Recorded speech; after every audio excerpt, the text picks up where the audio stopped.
No one is asking for continued support. It's almost like pirate software all over again. It's undertaken in circumstances that would lead to unauthorized public exploitation of games. Oh my god, who wrote this? Let's see what they say though. The video games industry is committed to consistently providing players with high-quality interactive gaming experiences and recognizes the passion and community that grows around its games. This lobby group does not speak for the gamers, so, but I like how they phrase it as if they are speaking for the good of the community. The decision to discontinue a video game's online services is multifaceted, and it's never taken lightly and must always be a matter of choice. Agreed. When it does happen, the industry ensures that the players are given fair notice of the prospective changes in compliance with local consumer protection laws. Yes, and what we're saying is that that is not enough. You following the law and we getting because you're just following the law. Doesn't matter what you think. If we feel like we're getting and you're saying that you're just following the law, we make sure we follow the law. Okay, then we want to change the law, and then you need to follow the new law. Let's keep going. This document explains the reasons why a video game company may decide to discontinue the functionalities supporting the online video game, and why this may lead to the video game may no longer be playable. Alright, let's look at what they say, what the reasons they expose here. Online video games are interactive entertainment.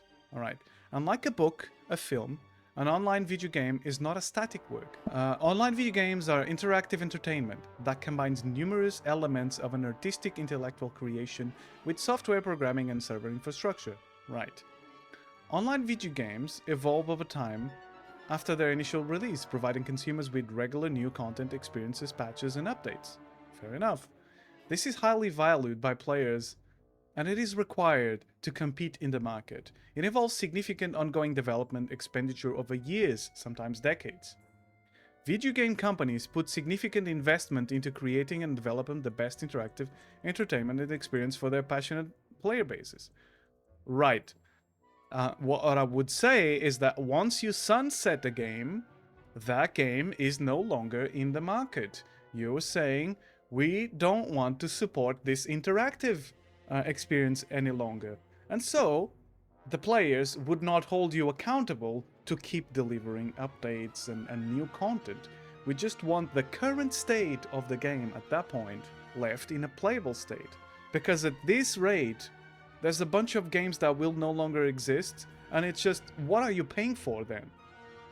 Are you paying to rent? A renting experience, like a subscription? But if that's the case, then when I buy a World of Warcraft expansion, what am I paying for if the license can be terminated at any point? What am I paying for? Is this the privilege to access? It's a one-time payment privilege access to your great interactive entertainment experience? Is that what's going on? Because what we're saying is that the licenses are fucking the Wild West. So no one is saying that you have to keep developing things. The right to decide how, when, and for how long to make an online video game available to players is vital in justifying this cost and fostering continued technical innovation. Very well, but what we're saying is that you now need to take into account that you might need to sunset your game. And if you need to sunset your game, you need to adjust the development process to comply with this sunsetting procedure. So that if you go down, if the game no longer exists, then you need to leave in a playable state. Unless you can't do it and you go, you know, if you go bankrupt, no one expects you to put in additional work. You know, I'm sure we can debate with policymakers reasonable demands, because right now we have nothing. The laws are completely bonkers, there's nothing that protects the consumers. As right holders and economic entities, video game companies must remain free to decide when an online game is no longer commercially viable, and to end continued service support for that game. Agreed, no one wants you to keep supporting the game if you can't. But we want the means to run the server then. If it's no longer viable, commercially viable, as long as we don't infringe, we want to keep playing it. If it's like, Doesn't mean it needs to be balanced like Private Software was saying. It doesn't mean that it needs to be, you know, turned into a single player game. It just means that it needs to be playable. Imposing a legal obligation to continue service support indefinitely, no one is asking that, you knobheads. Or to develop online video games in a specific technical manner that will allow permanent use will raise the cost. Okay, this is exactly what we want. It's so you budget around that. Will raise the costs and risks of developing such games. It will have a chilling effect on game design and act as disincentive to making such games available in Europe. So you say, players don't agree, you can then try to make it and justify the costs to your players and see if they buy it. And if they don't want to buy it at the new cost, then GG. Fewer always online games. Oh no, yeah, they're talking not just always online, but like anything that has a server behind it. It is far from a trivial modification or a simple addition to the game development phase. It would ignore material, reputational, safety, and security concerns. It would not. It would absolutely not. So suppose you make an MMO. You no longer think the MMO is viable commercially, so you abandon it. You don't want to support it, right? You don't think it's commercially... but people paid for it. People paid for it. People bought it. I suppose there's very specific scenarios where it would be reasonable to say, well, GG, because you're just renting a game. But that you would still need to have fair license agreements. You can't just be Blizzard and say that licenses will be gone whenever we say they're gone. Anyway, suppose you make an MMO, and suppose that you no longer support it. And suppose that a community takes what you left for the game, like the binaries for a server or whatever, and they run their own service, as long as they don't charge for it, for your IP, because the IP is still yours. And suppose that they use the game to create, I don't know, a safe haven for terrorists to communicate using in-game chat. This is... no one in their right mind would think this is this is the responsibility of a company that already sunset the game. Doesn't make any sense. It's like reputational damage from other people running the game that is defunct. Are you fucking kidding? All video games, whether digital or physical copies, are licensed, correct? You will own nothing and enjoy it. As it is the case with virtually all digital works when consumers purchase online games, regardless of the country of sale, what they acquire is a personal license to access and play the copy of the game they have purchased, in accordance with the game's terms of service. Correct. The consumer does not acquire ownership of that video game. Sure, you own nothing.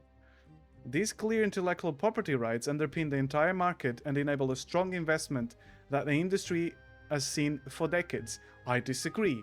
They underpin the market, but they enable a level of unfair exploitation of the consumer that the industry has been taking advantage of for decades. That's what the industry has been doing.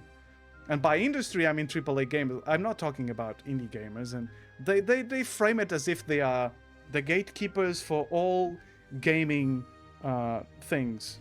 They are not. They're a lobby group with a bunch of AAA publishers in their ranks. There is no legal uncertainty about the status quo of a video game. Well, we're saying that that's not fair. We're saying that, okay, we have a license to play. We don't own the game. We own a license to play the copy that we purchased. What we're saying is that you cannot make that copy, because then we purchased a license to play a copy that no longer exists. It's planned obsolescence. And that's exactly what this initiative is about. We are saying that we don't like that. We want to clarify that we don't like this, right? This initiative is about clarifying that the fact that we own nothing when we purchase things means that there's an unbalanced relationship between consumer and the provider of the said video games, of the publisher of the video games. We want to make the market a bit more fair. That's what we're saying. It doesn't matter that you feel strongly about it. Why an obligation on video game companies to provide only a limited type of end-of-life plan disproportionate? What we're saying is that you can't just destroy a game that people paid for, even if it's like licensed.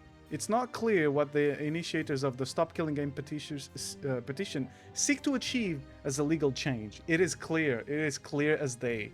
The implementations, we might discuss them, but it is clear as day that this serves as a conversation starter to talk about how unfair certain licensing agreements are. It appears to be a combination of requirement to provide online service for as long as the consumer wants them. It is not, regardless of price paid, and or a requirement to provide a very specific form of end-life plan where the game is altered to enable private service to operate. That would be a way to do it.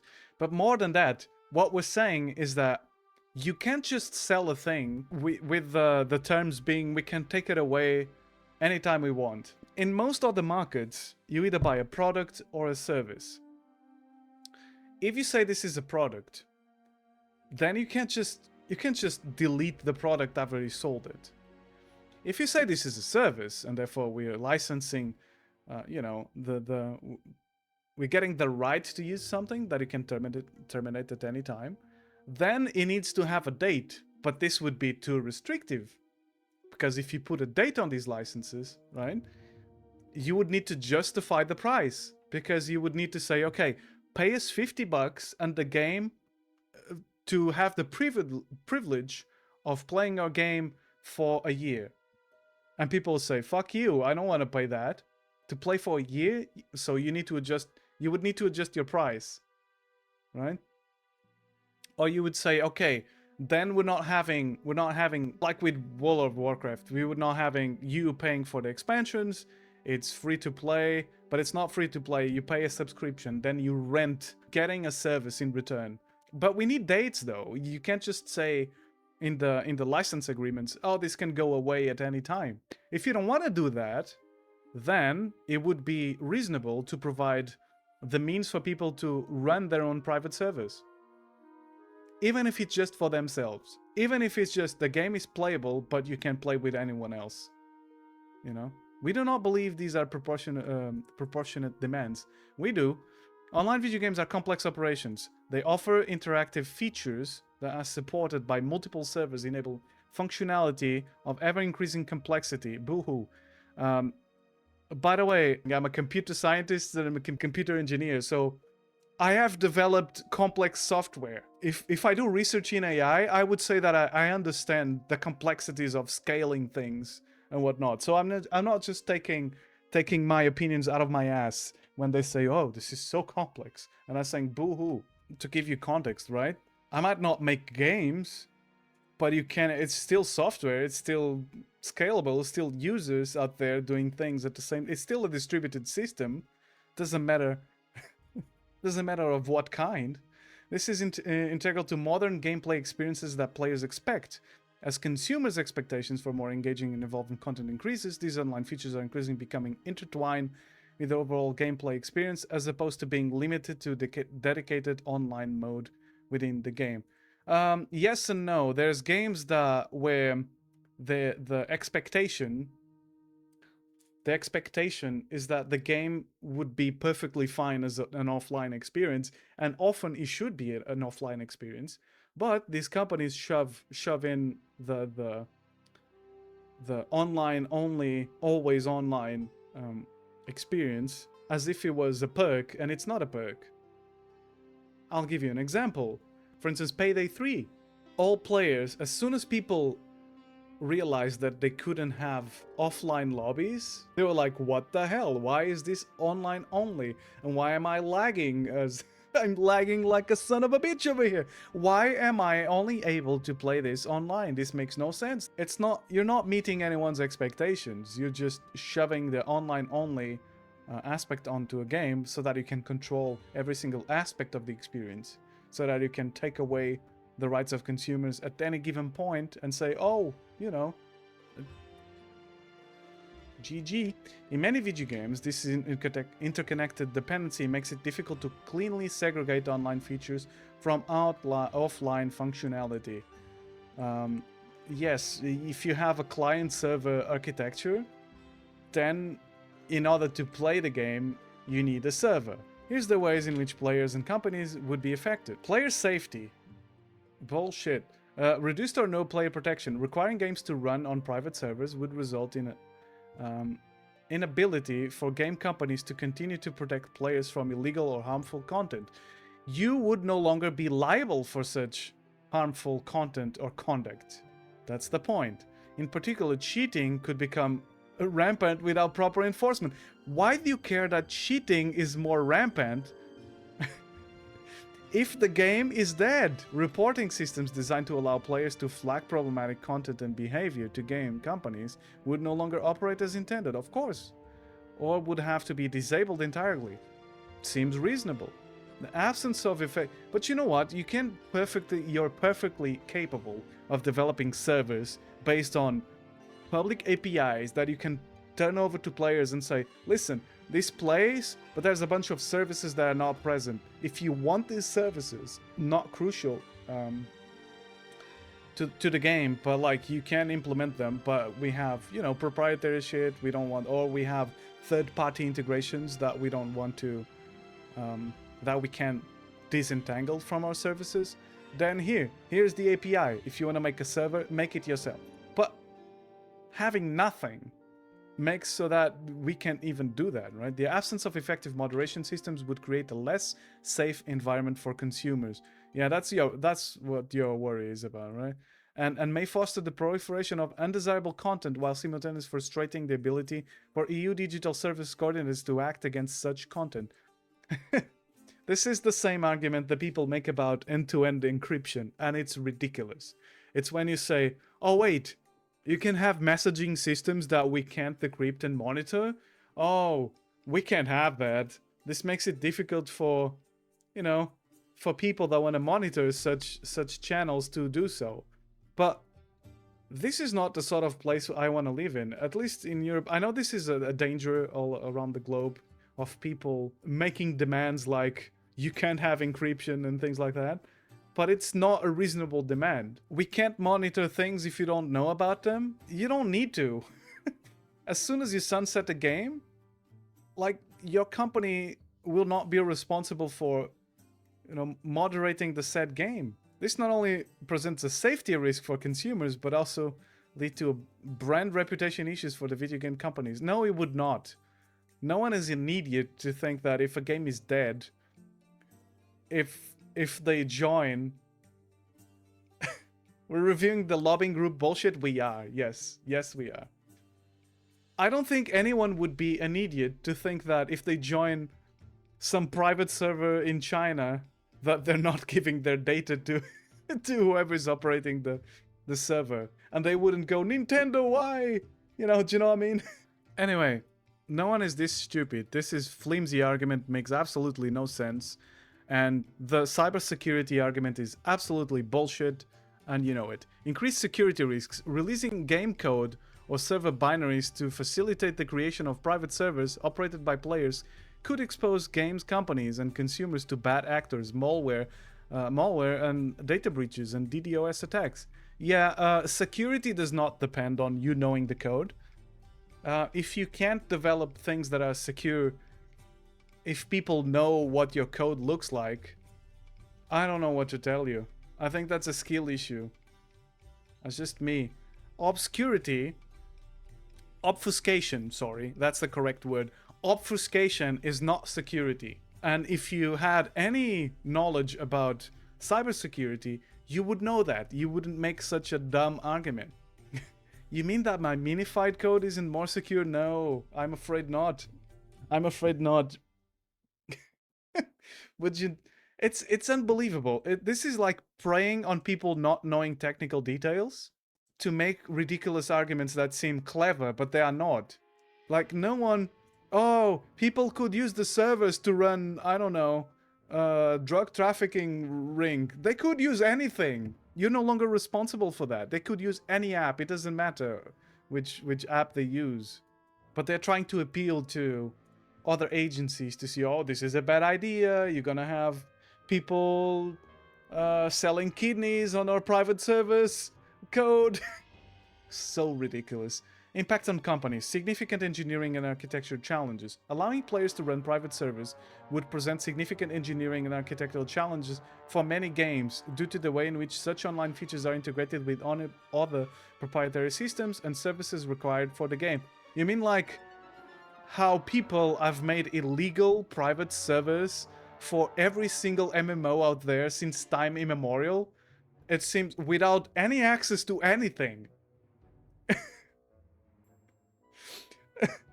Yeah, get your locally sourced kidneys from Bethesda.cn.gg.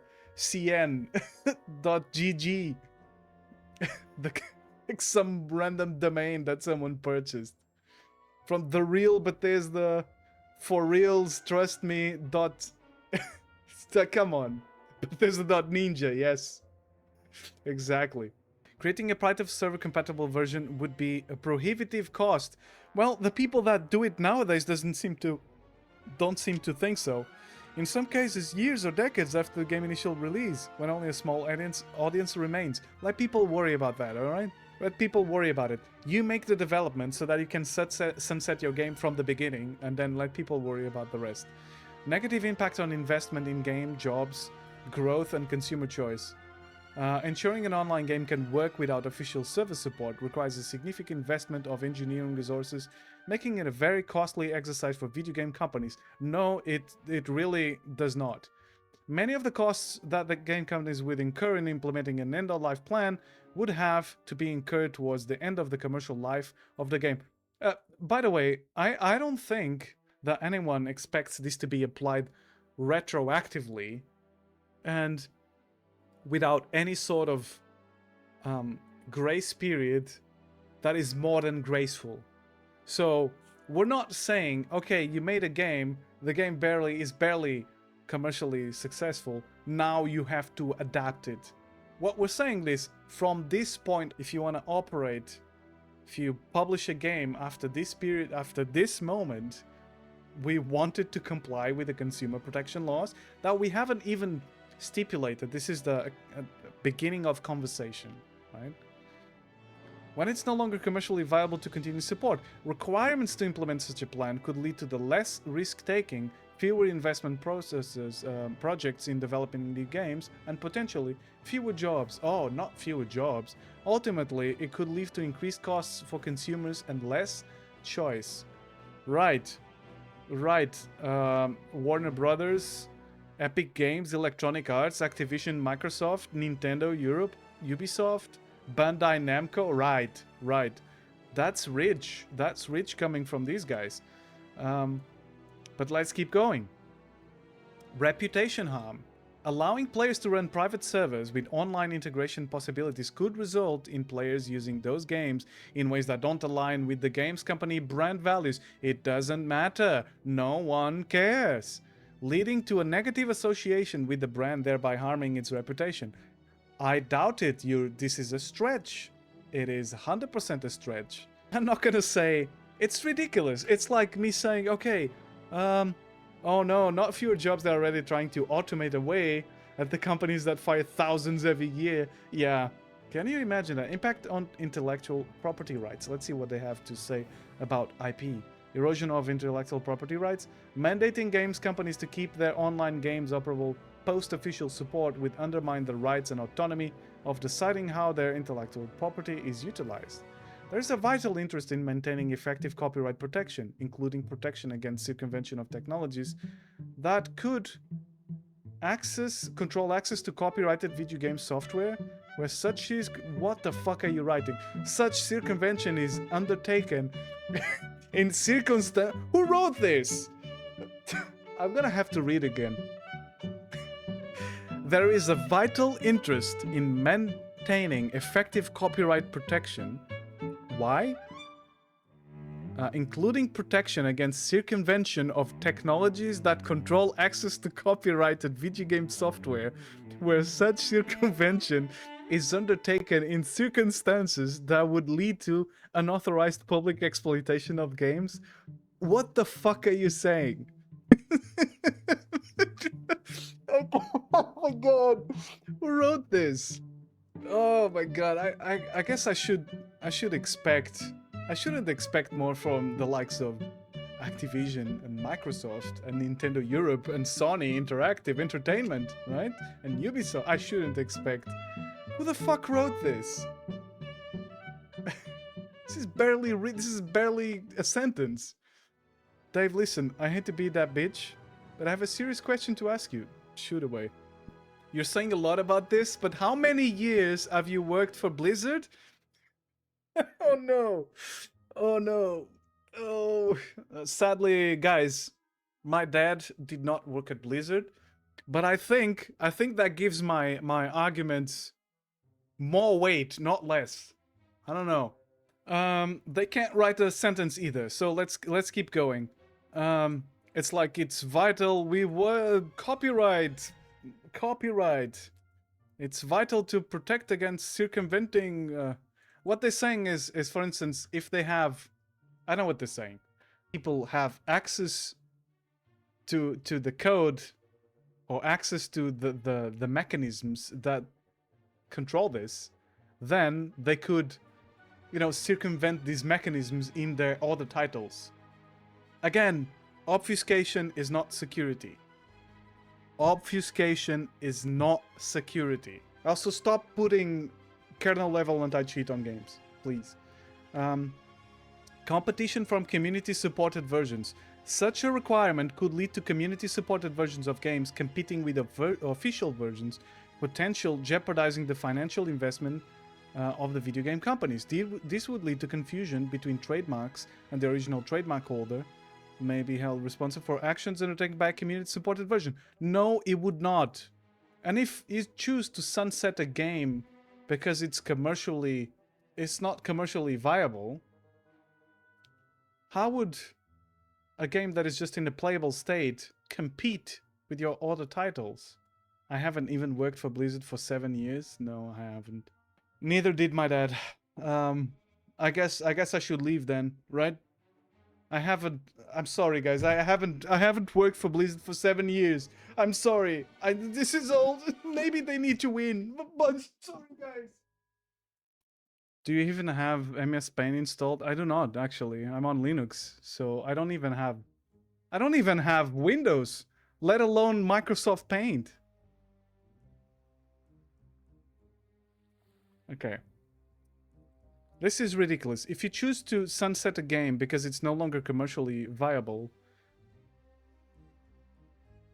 then GG. What are you worried about competing with? This is like Blizzard choosing to delete WoW Classic and people going, you know what? I want to play WoW Classic. And then telling people, the consumers, no, you don't know what you want. You don't want to play WoW Classic, and then they proceed to release WoW Classic because it turns out it is exactly what people want. It's exactly what people want. It was what people wanted all along, and then they release it 4 times. They released WoW Classic, WoW fucking Season of Discovery, Season of Fuck My Life, plus Season of Anniversary Edition. I don't know, a million different realms of WoW Classic, and then they release all the expansions as well. It's but they tell people, no, you don't know what you want. Forfeiture of licensing and reproduction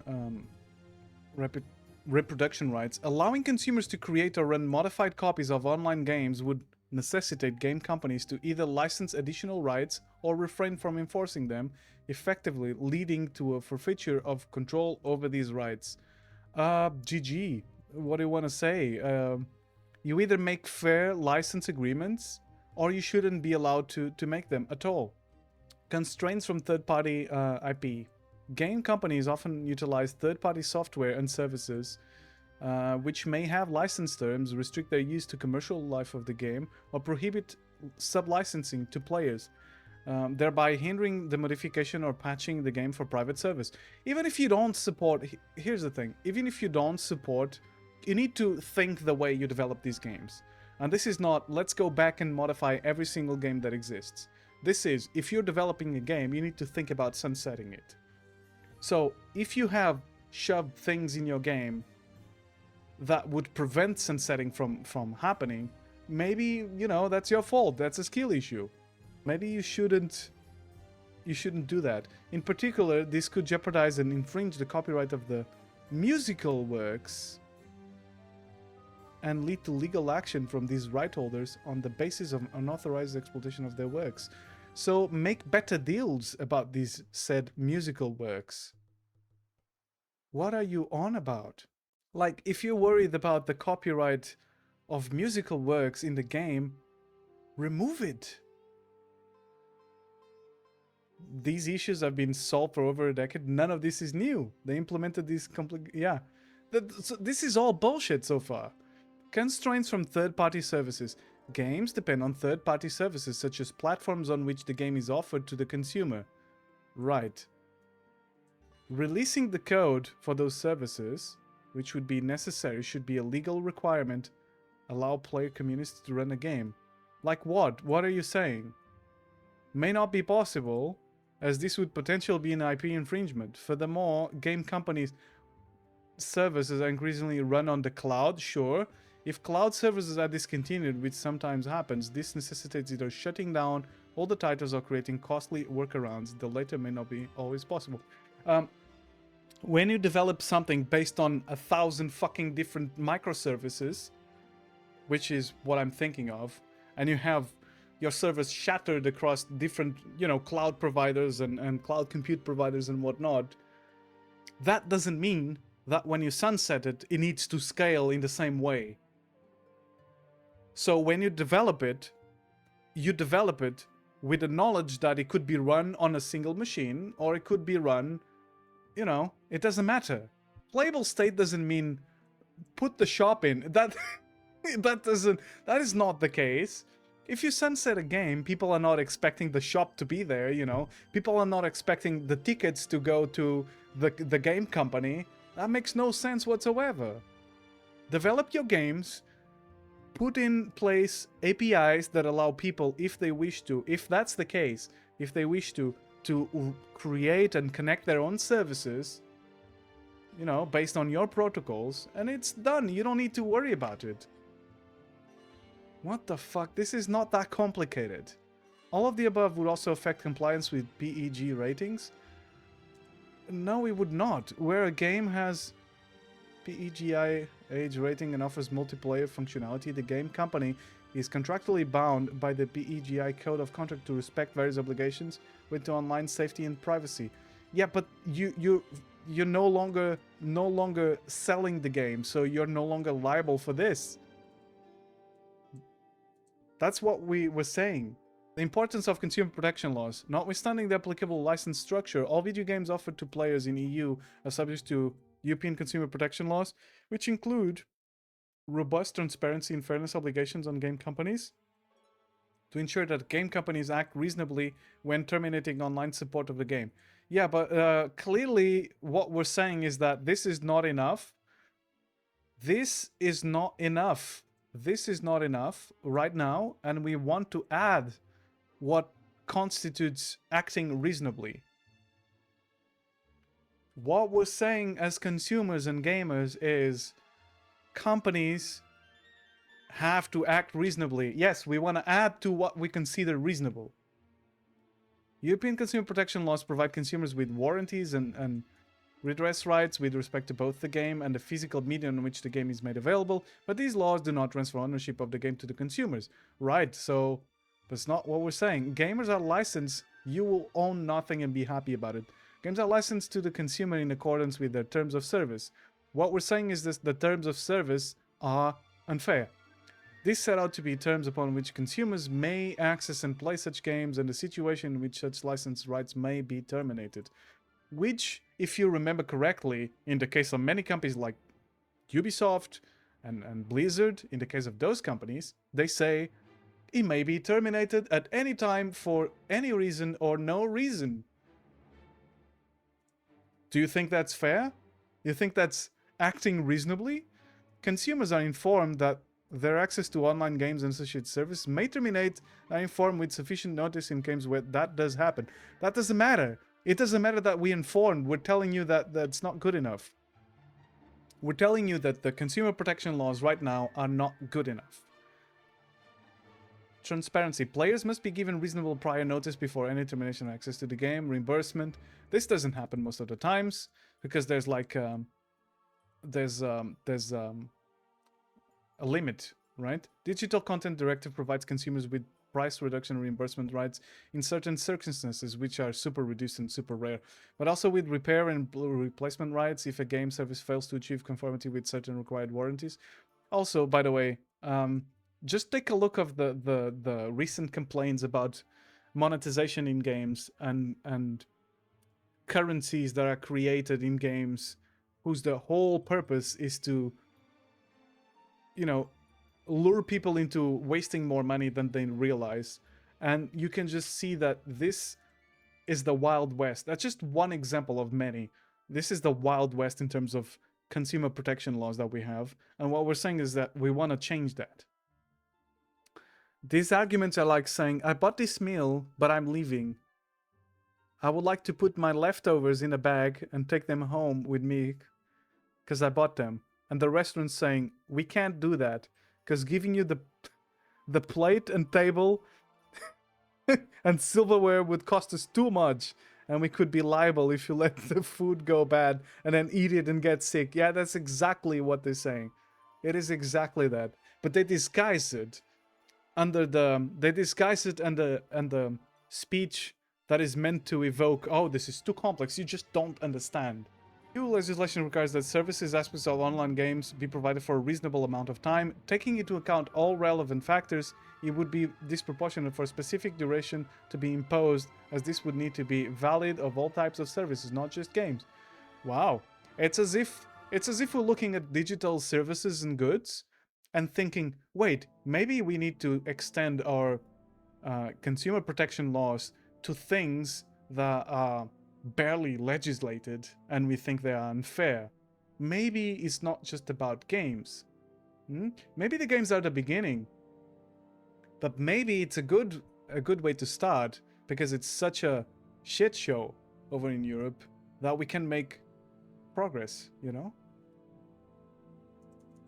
The Unfair Term Directive prohibits game companies from imposing terms on consumers that significantly imbalance the parties' rights and obligations to the detriment of consumers. Yet you break this all the time.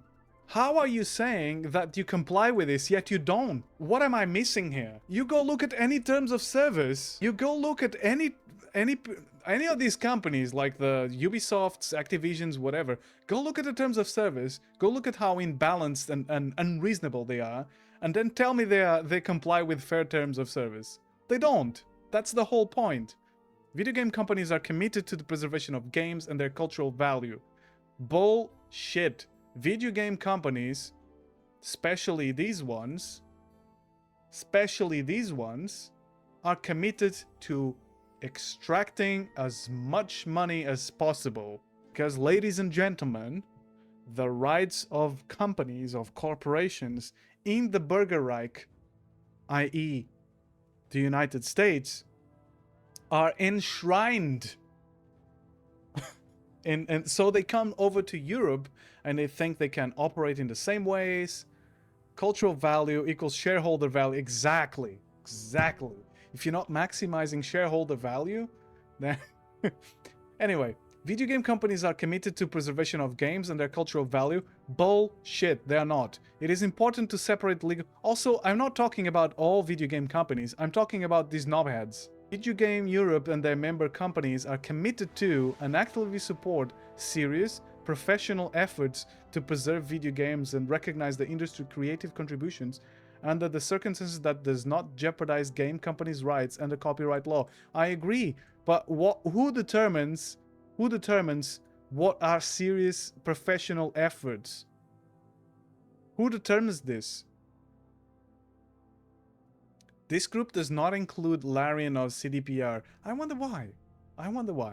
For example, members regularly donate game copies and hardware to preservation organizations and support museums exhibit. Oh my god, they donate games? Oh my god. Oh my god. Okay, they're innocent. They're innocent. They solved it, guys. They solved it. There's nothing to see here. There's nothing to see. There's nothing to see here. They solved everything. Guys, we did it. These companies are absolutely in the clear. Thank you for coming. Thank you. I was just confused. I didn't know they did donations. Okay, guys, bye. They won. That's it. Bye. Hello? Did you like the video? If you did, please leave a like, subscribe, press the... If you have the bell, press the bell. Otherwise, you know, you don't get the juicy stuff next time. Is this how you do it? What do you mean, no? Oh, also, love your face. Bye. Bye. Click the things.